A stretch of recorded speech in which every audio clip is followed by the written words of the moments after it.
हरे कृष्णा। भगवद गीता अध्याय 2 श्लोक संख्या 19। यो येनं वेत्ति हन्तारं यश्चैनं मन्यते हतम् उभौ तो न विजानीतो नायं हन्ति न हन्यते। जो इस जीवात्मा को मारने वाला समझता है तथा जो इसे मरा हुआ समझता है वे दोनों ही अज्ञानी हैं, क्योंकि आत्मा न तो मारता है और ना मारा जाता है।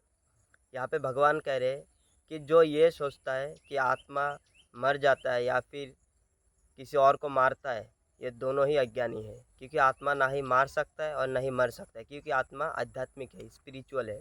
और स्पिरिचुअल मतलब होता है शाश्वत, कभी ना ख़त्म होने वाला। और एक और मतलब होता है स्पिरिचुअल का, जो है कभी पाप नहीं कर सकता। तो ना ही वो मरता है ना ही वो मारता है। तो यहाँ पे सवाल आता है कि अगर आत्मा नहीं मरता है तो जैसे हर जीव के अंदर आत्मा है, तो कोई पशु पक्षी मारता है तो उसको फिर पाप क्यों लगता है?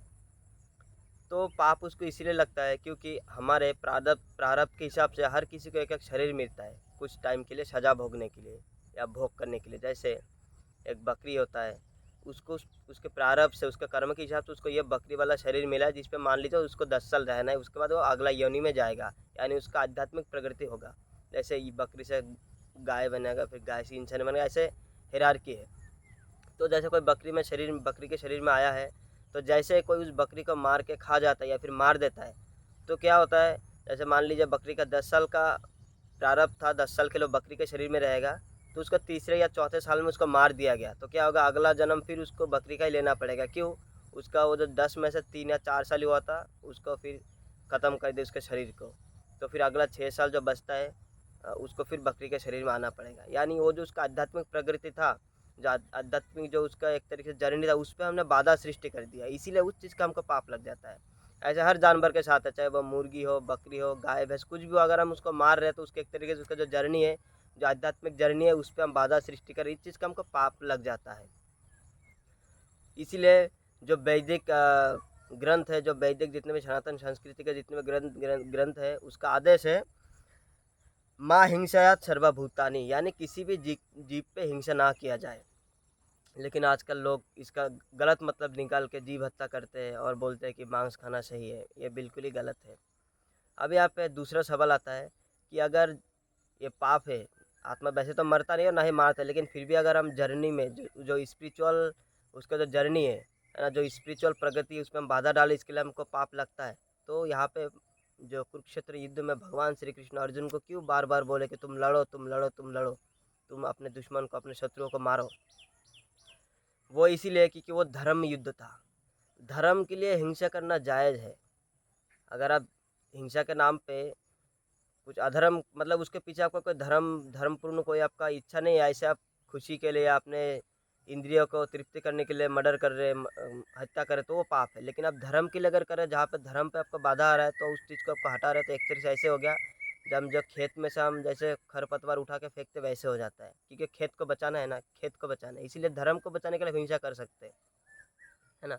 इस लेकिन आजकल क्या है, अहिंसा परमो धर्म, अहिंसा परमो धर्म कह के लोगों को ऐसा पागल बनाया गया कि लोग समझते भाई हिंसा करना पाप, फिर भी हिंसा कर रहे हैं।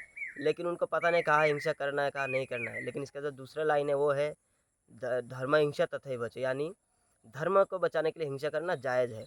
इसीलिए भगवान अर्जुन को कह रहे तुम धर्म की रक्षा के लिए हिंसा करो, धर्म की रक्षा के लिए अपने शत्रुओं को मारो, चाहे सामने कोई भी हो, सबसे बड़ा धर्म होता है। क्योंकि तुम आध्यात्मिक हो, आध्यात्मिक जो जीव है उसका सबसे पहला धर्म होता है, सबसे पहले उसका कर्तव्य होता है धर्म को बचाना। और लॉजिकली हम देखें, जैसे मान लीजिए कोई आर्मी में है, तो अगर जब आर्मी में रहते हुए वो लड़ाई करता है, तो बहुत सारे शत्रुओं को बंदूक से, गोली से, कैसे भी मार देता है। क्या उसको गवर्नमेंट सज़ा देती है? नहीं, उसको बल्कि उसको और परमवीर वीर चक्र या बहुत सारे उसको प्राइजेस या उसको सम्मान मिलता है, मेडल मिलता है कि आपने इतने शत्रुओं को मारा है। अगर वही आर्मी घर में आके छुट्टी पे आता है और घर में आके पड़ोसियों का या किसी और का मर्डर कर दे, ये सोच के भाई मैंने तो वहाँ पे मारा था, मुझे मेडल मिला था, मुझे यहाँ पे भी मेडल मिलेगा, मैं मार देता हूँ पड़ोसी को, नहीं, यहाँ पे फिर उसको सज़ा मिलेगा। क्योंकि जब आर्मी में रहते मारा था, तब उसको इंडियन गवर्नमेंट या कोई भी देश का गवर्नमेंट का ऑथराइजेशन था, उसको अथॉरिटी था मारने के, उसको ऑथराइज़ किया गया तुम इसको मार सकते हो अपने ड्यूटी के लिए, अपना देश को बचाने के लिए। लेकिन वही चीज़ अगर तुम घर पे करोगे तो ये तुम अपना खुशी के लिए कर रहे हो, या फिर अपना बेवकूफ़ी बुद्धि लगा के, बेवकूफ़ वाला बुद्धि लगा के अपने इंद्रिय तृप्ति के लिए किसी भी कारण से आपने किया, इसमें आपको ऑथराइज नहीं किया है कि आप किसी पड़ोसी को भी मार सकते हो। यहाँ पे ये निष्कर्ष हम निकाल सकते हैं कि धर्म के लिए हम किसी को भी मार सकते हैं। अगर ऑथराइजेशन हमें किया गया है, हमें ऑथराइज किया गया है हायर अथॉरिटी द्वारा, तो हम कर सकते हैं। लेकिन अपने खुशी के लिए हम अगर किसी की हत्या कर देंगे या किसी भी प्रकार की हिंसा करेंगे तो हमारे लिए ऐसे नॉर्मल भौतिक जगत में भी पाप है और आध्यात्मिक जगत में भी वो हिंसा कहलाता है। हरे कृष्णा।